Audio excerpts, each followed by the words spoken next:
Bonjour à tous, j'espère que vous allez bien. Je voulais vous faire une petite vidéo politique par rapport au débat qu'il y a eu sur les élections européennes, par rapport au fait de la voiture électrique, que en 2035, ça va être le grand remplacement du thermique, etc., etc. J'ai aucune note sur moi, mais je voulais partager avec vous mon point de vue sur ça, sans mettre forcément en avant tel ou tel candidat, tel ou tel parti politique, mais juste revenir sur certaines choses qui ont été dites. Notamment, je vais dire, du côté des écologistes, qui nous vendent la voiture électrique comme le véhicule propre par excellence. D'un autre côté, il y avait Marion Maréchal Le Pen, qui disait que ce n'était pas écologique, et je ne sais plus quel candidat qui disait que économiquement c'était une ruine pour les ménages français, un autre qui disait que l'électrique coûtait plus cher que le thermique, un autre qui disait que ça allait tuer l'industrie automobile, un autre qui disait que l'entretien d'un véhicule électrique coûtait X fois plus cher en se basant sur le fait que certains loueurs comme Hertz, sans les nommer, avaient cassé le contrat et vendaient tous leurs véhicules Tesla. Enfin, je vous le résume, hein, mais en gros, c'était ça leur argument. Je pense que tous ces gens-là, on les prend tous, ils sont tous déconnectés de la réalité. Je roule en voiture électrique depuis 5 ans. J'ai actuellement une Tesla Model 3 Highland 2024. Je me considère pas du tout comme écologiste. Alors je fais attention à ma consommation d'énergie, je fais attention à ma consommation d'eau, mais ça va pas plaire, mais je fais pas ça pour l'écologie, je fais pas ça pour la planète, je fais ça pour mon portefeuille. Et je pense que on est nombreux à le faire sans forcément de conviction écologiste, mais juste par conviction économique. Et je pense que cette parole n'est pas assez entendue. Alors, si ça peut aider la planète, tant mieux. Je veux pas rentrer dans des théories de complot, oui, le réchauffement climatique, non, le réchauffement climatique, etc. C'est vraiment pas le sujet. Ma vision actuelle, c'est que on peut essayer d'être vertueux nous, mais quand on voit ce qui se passe à côté, voilà quoi. C'est pas nous en Europe en interdisant les véhicules thermiques, enfin les nouveaux, enfin la vente de véhicules thermiques neufs exactement en 2035, que ça va changer grand chose. Je pense qu'il y a autre chose que les véhicules qui polluent. Concernant le fait que les véhicules électriques soient plus propres que les véhicules thermiques. Oui et non. Pour ma part, je considère que la production d'un véhicule électrique est générateur de plus de CO2 que la création d'un véhicule thermique. Je m'explique. L'extraction des métaux rares, l'extraction du lithium, l'extraction du cobalt, toutes ces mines, en fait, toute l'industrie pétrolière, on la remplace par de l'industrie minière, on va dire. Le fait d'acheminer tous ces composants, de produire toutes les batteries, etc., etc. J'ai parcouru différents sites internet, etc. Et il est vrai que la production d'un véhicule électrique est plus polluant que la production d'un véhicule thermique. Pour la production. À l'usage, on nous vend le véhicule électrique comme étant plus vertueux, plus propre qu'un véhicule thermique. Ça aussi, j'ai envie de dire oui et non. En France, certainement que oui. Je ne vais pas l'affirmer, mais certainement que oui, puisque une grosse majorité de notre électricité vient du parc renouvelable. Alors ça aussi, le parc renouvelable, les éoliennes, les panneaux solaires, etc. Quid de l'impact sur la planète, de la production.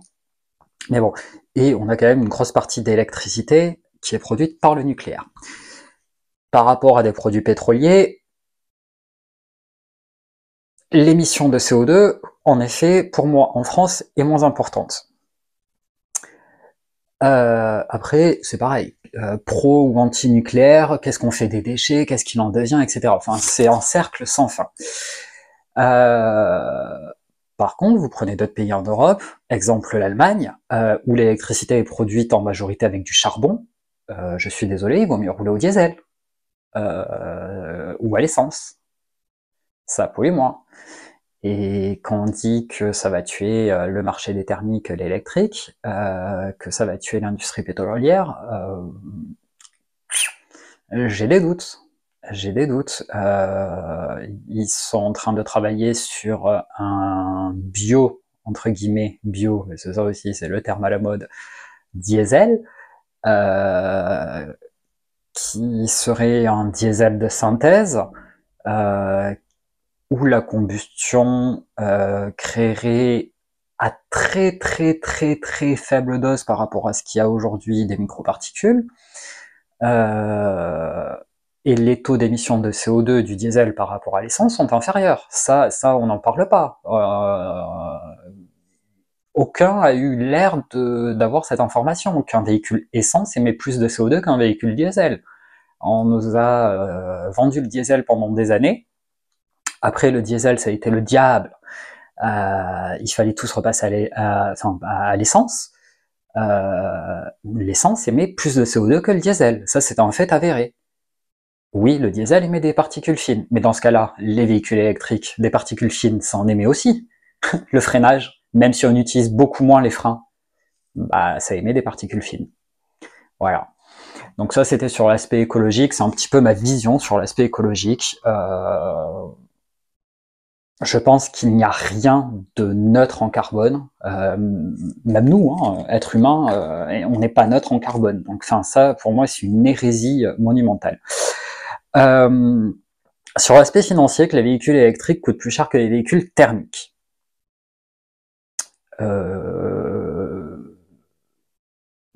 Oui, non. Honnêtement, à équipement équivalent, la différence, elle est minime, hein, avec ou sans subvention de l'État. Hein. Il n'y a pas, il n'y a pas une grosse différence. Hein. Et c'est surtout à l'usage où on va s'en rendre compte. Avant il y a 5 ans, avant de passer à l'électrique, je roulais en Skoda Superbe, diesel. Elle me coûtait en LOA 600 balles mensuel. Sauf que bah, pour le même kilométrage que je fais actuellement, j'en avais, je vous parle il y a 5 ans, 200-250 euros de diesel. Donc vous faites 600 plus 250, on est déjà à 850 euros par mois, juste de possession de véhicule et de carburant. Vous rajoutez à ça les entretiens, les vidanges, tous les 2 ans, enfin ou tous les ans, ou je sais plus, enfin toute la partie mécanique, tout l'entretien, lissé sur la durée de possession. Je pourrais vous montrer mes tableaux, mais je vais pas vous gonfler avec les chiffres, etc. Quand j'ai décidé de passer à l'ID4, en gros, mon budget annuel thermique versus le budget annuel électrique, bon, en gros, je divisais par 2 réellement ma facture. Les prix de l'essence étaient moins élevés, les prix de l'électricité étaient moins élevés. Et le prix du véhicule électrique que j'avais auparavant, le premier, l'ID3 était, bon, le loyer était moins cher que la Superbe. Mais si aujourd'hui je mets en parallèle la Skoda Superbe avec la Tesla Model 3 Highland, le loyer est quasiment similaire. puisque je l'ai pris sans apport et sans bonus écologique, puisque bah, les produits en Chine, donc pas de bonus écologique. Sauf que bah, là, loyer 600 euros, une superbe, plus 250 balles de gasoil avec l'inflation, sans être marseillais.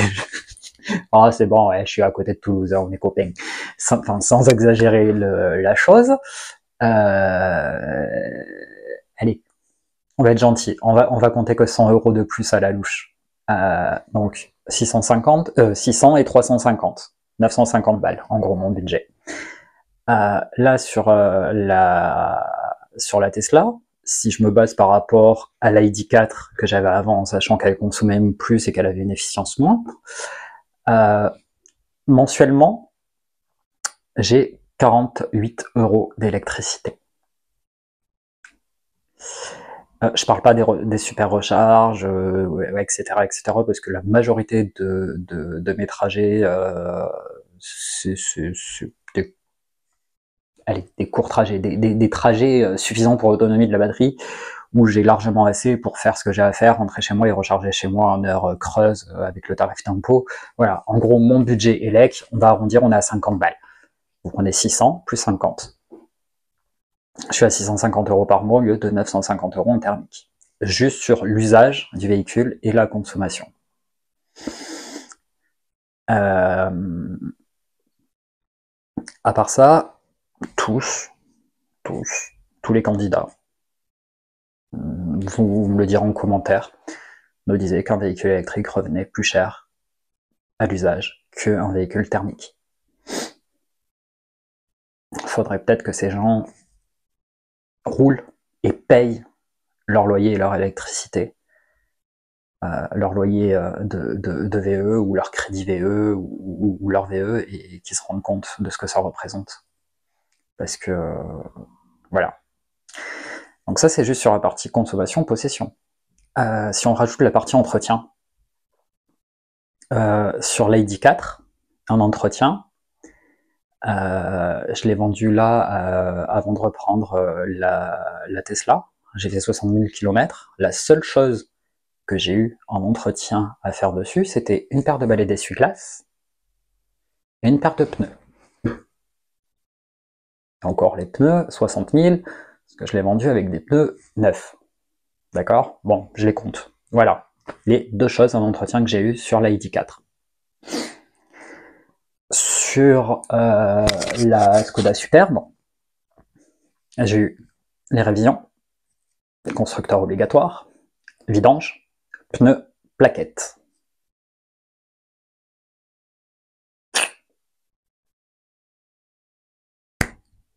Voilà.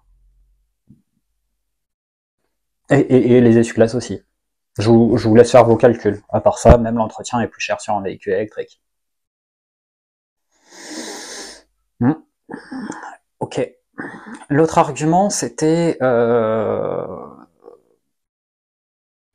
ce qui m'a marqué, c'était surtout Marion Maréchal Le Pen versus, je sais plus comment elle s'appelait, l'écologiste là, sur le fait que ce soit des enfants qui soient dans les mines de cobalt au Congo à extraire le cobalt.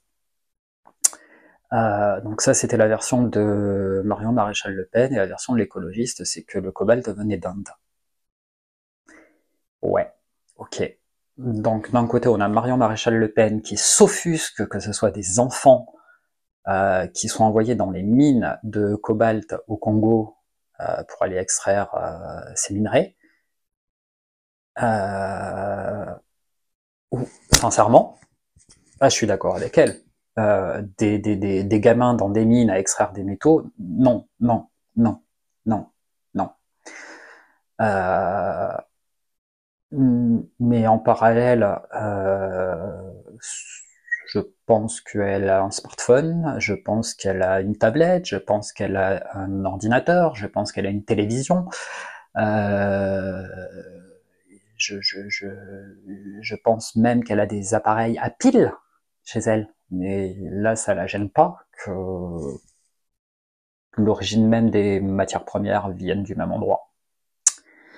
La réponse de l'écolo, comme quoi ça vient d'Inde, oui, il y a des mines en Inde, il y en a en France. Donc voilà, enfin cette bataille-là, voilà quoi.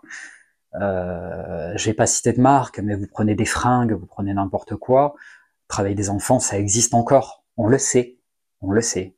Mais pourquoi remettre ça sur le dos du véhicule électrique encore une fois?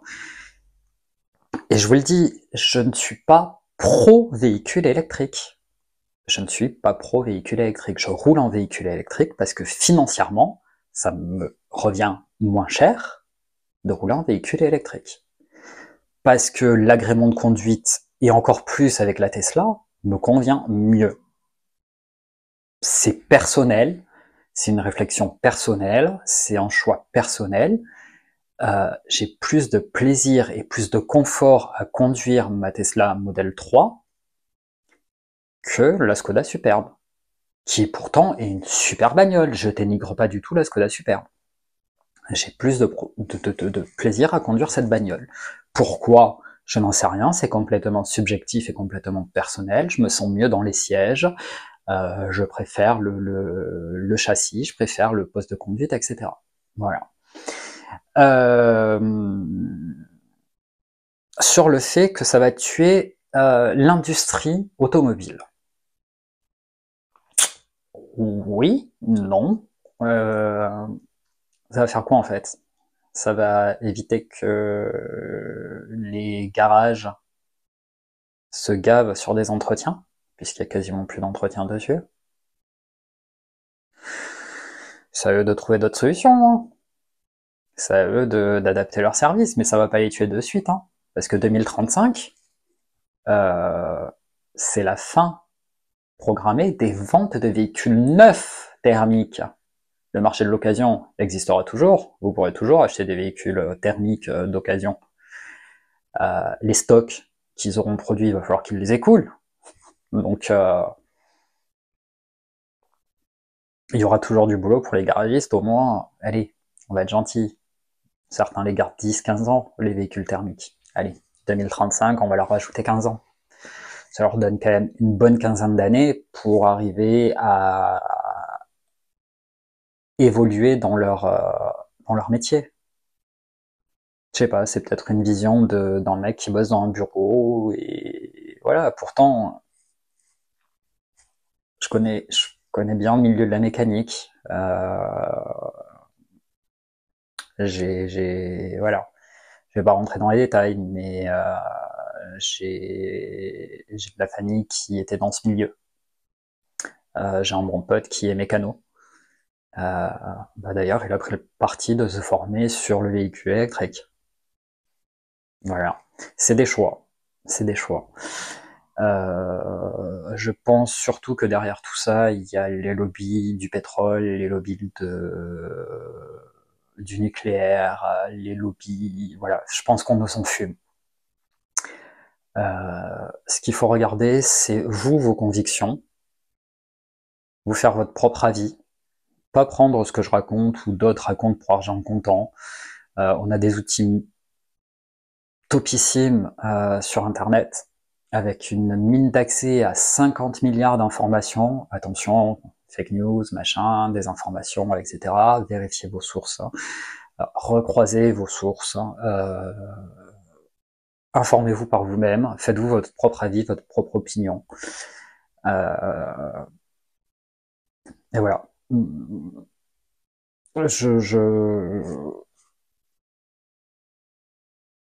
Je pense que chacun est libre d'avoir son avis, chacun est libre de ses choix, et que c'est certainement pas aux politiques d'imposer à qui que ce soit le choix de leurs moyens de transport. Voilà. Et d'essayer de lessiver le cerveau, que ça soit dans le sens positif ou dans le sens négatif, sur les véhicules électriques ou sur les véhicules thermiques. Moi, ce que je regarde, c'est mon portefeuille, que c'est con, mais je préfère du coup, au lieu de mettre 250 € dans du carburant, mettre les 200 € de différence que j'ai par rapport à l'électricité pour aller me taper un resto, un ciné, me faire plaisir, que de dépenser ça dans du carburant. Il y en a aucun, par contre, qui nous a parlé non plus des potentielles rumeurs et de leurs projets, surtout de leurs projets à eux, et du projet de l'Union européenne sur la taxation de l'électricité des véhicules électriques, sur comment ils voulaient s'y prendre. Est-ce qu'il va y avoir un forfait kilométrique? Est-ce qu'ils vont nous rajouter des compteurs au niveau des bornes pour différencier les recharges électriques? Ça, j'y crois pas parce que ça va coûter trop cher. Pour moi, la piste la plus probable, c'est un relevé kilométrique tous les 4 ans lors du contrôle technique. Voilà. Je pense que ça va être comme votre déclaration d'impôt, vous allez avoir tous les ans à déclarer votre kilométrage, vous allez vous payer une taxe sur le kilométrage fait. Pour moi, c'est le plus probable. Mais ça, il n'y en a aucun qui nous en a parlé de son projet. Voilà. Donc bon, c'est pas une vidéo forcément coup de gueule, c'est une vidéo surtout pour vous dire de réfléchir par vous-même et que moi ce débat sur cette partie-là, même en général, j'ai trouvé que c'était un combat de coq, un combat de coq et de poule, parce que sinon on va dire que je mets tout au masculin. Enfin voilà quoi, on était dans une basse-cour quoi. J'ai trouvé la qualité du débat pas du tout élevée et vraiment sur l'argumentaire sur le thermique et l'électrique bidon. Ils devraient bosser leurs fiches.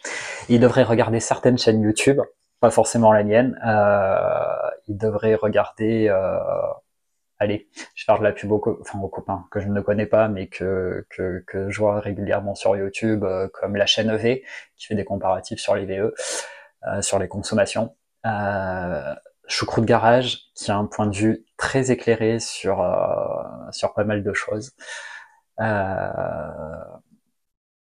Voilà, c'est tout. Réfléchissez par vous-même. Moi, je vous dis à très vite. Je vous prépare une nouvelle vidéo sur des accessoires et sur des petits road trips, en road trip là, Toulouse-Paris, Paris-Toulouse, en été, voir la conso, et on se le refera en hiver aussi, voir la conso et comparer tout ça. Voilà.